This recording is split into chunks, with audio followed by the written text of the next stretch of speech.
2 দিন আগে গত বুধবারের দিন রাতে আমরা দেখতে পেলাম যে এক কুলাঙ্গার একজন আব্দুর রউফ সাতক্ষীরার মধ্যে সেই ব্যক্তিটা আমাদের কবির বিন সামাদ, তিনিও একজন আলেম।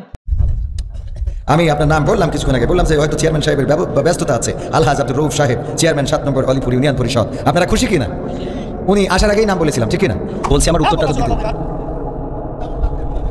কোন জায়গায় কি বলতে জান গায় কথা কি জায়গায় বলতে চাই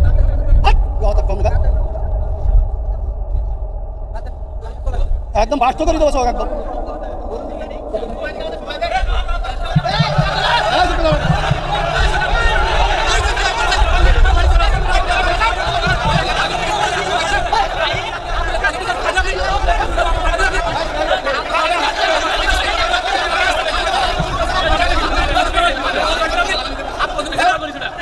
বিন সামাদ তার মাহফিলের মধ্যে সাতক্ষীরায় আলিপুর গ্রামের একজন আব্দুর রউফ, সে হচ্ছে চেয়ারম্যান এবং সে হচ্ছে ভূমিদস্যু, সেই চেয়ারম্যান ডিরেক্টলিভাবে মাহফিলের মধ্যে আমাদের একজন বক্তাকে গালিগালাজ করেছে।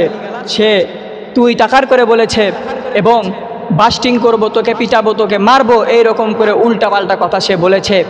আমি প্রশাসনকে বলতে চাই, আমি সারা পৃথিবীর মানুষকে বলতে চাই, আমি প্রশাসনকে, ডক্টর ইউনূসকে এবং তারেক রহমান সকলকে বলতে চাই, আপনি এমন কোনো দলের নেতাকে আপনার দলের মধ্যে রাখবেন না যে নেতার কারণে আপনার দলের সুনাম নষ্ট হয়। আর আমি প্রশাসনকে জানাতে চাই, অনতিবিলম্বে এই কুলাঙ্গারের আপনারা শাস্তি 24 ঘন্টার মধ্যে একে গ্রেফতারির দাবি আমরা এখান থেকে করতেছি। কারণ আমরা যা জানতেছিলাম এই বিগত 16 বছরে এই কাজগুলো স্বৈরাচার করেছে এবং স্বৈরাচারের দলগুলো করেছে। কারণ তারাই মাহফিলগুলোতে বাধা দিয়েছে, তারাই আলেম ওলামাদেরকে হুমকি দিয়েছে। কিন্তু স্বাধীন দেশ হওয়ার পরে এখন পর্যন্ত যারা আলেম ওলামাদেরকে নিয়ে হুমকি দিবে, মাহফিলে বাধা দেওয়ার চেষ্টা করবে, এইটা আমরা মুসলমান জাতি আর কোনোভাবেই সহ্য করবে না। কথা বলেন ঠিক কিনা? তো যাই হোক, এইটার বিরুদ্ধে আমাদের প্রতিরোধ তুলতে হবে। এই জন্য আমাদের তাকে ঘৃণা করতে হবে, কারণ আল্লাহ তাআলা কোরআনের মধ্যে বলে দিয়েছেন, ইন্নামাল উলামা ওয়ারাসাতুল আনবিয়া, আলেম ওলামা হচ্ছে নবীদের ওয়ারিস। আর আল্লাহর রসুল বলে দিয়েছেন, উতুল্লিম বাদা যালিকা জানিম, ওই সমস্ত ব্যক্তি পিতৃহীন অবৈধ জারজ সন্তান, যারা আলেম ওলামাদের সঙ্গে খারাপ ব্যবহার করে, যারা নবীদের ওয়ারিসদের সঙ্গে খারাপ ব্যবহার করে, যারা তাদের সাথে গালিগালাজ করে, তারাই হচ্ছে জারজ সন্তান। তো এ কি সন্তান এটা আমরা জানি না। এ যেই হোক, আমরা শুধু একটি মাত্র দাবি করব, তা হচ্ছে একে 24 ঘন্টার মধ্যে গ্রেফতার করে শাস্তির আওতায় নিয়ে আসতে হবে। কথা বলেন ঠিক কিনা? তবে মিডিয়ার মধ্যে, সোশ্যাল মিডিয়াতে এটাও দেখেছিলাম যে তাকে প্রশাসন, জেলা প্রশাসনের একটা দল, তারা তাদেরকে সামনাসামনি মিডিয়ার সামনে গ্রেফতারি পরোয়ানা করেছিল, তাকে চিটার বাটপার বলেছিল। কারণ সে মানুষের ভূমিদস্যু, অনেক মানুষের সম্পদগুলোকে আত্মসাৎ করেছে, মানুষের ওপর জোর জুলুম করেছে। এই রকম নেতা আমরা স্বাধীন দেশ হওয়ার পরে আর বাংলাদেশে দেখতে চাই না। তো এইটাই আমরা বলতে চাই যে কখনও আলেম ওলামাদের সাথে খারাপ ব্যবহার করা যাবে না। এই স্বাধীন দেশের পরে যারা আলেম ওলামাদের উপর কথা বলতে চায়, যারা আলেম ওলামাদেরকে তুই টাকার করে বলতে চায়, আল্লাহর রসুল 1400 বছর আগে বলে দিয়েছেন, উতুল্লিম বাদা যালিকা জানিম, এরাই হচ্ছে পিতৃহীন অবৈধ জারজ সন্তান। তাহলে আমরাও মেনে নিব, বুঝে নিব যে এই ব্যবহার করেছে আলেমের সাথে, সেও অবৈধ জারজ সন্তান। কথা বলেন ঠিক কিনা? এই জন্য আমরা বলতে চাই, তাকে বিএমপি সে করে কিনা, কি করে সেটা আমরা জানতে চাই না।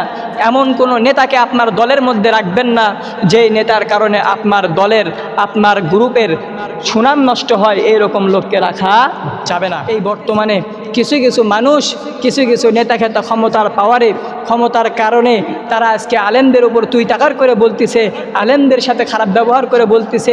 আমি যেটা শুরুতে বললাম তা হচ্ছে যে 2 দিন আগে গত বুধবারের দিন রাতে আমরা দেখতে পেলাম যে এক কুলাঙ্গার একজন আব্দুর রউফ সাতক্ষীরার মধ্যে, সেই ব্যক্তিটা আমাদের কবির বিন সামাদ, তিনিও একজন আলেম, তাকে ডিরেক্টলিভাবে বলতেছে, তোকে পিটাবো, তোকে মারবো, তোকে বাস্টিং করব। এগুলো তার বলার সাহস হয় কিভাবে?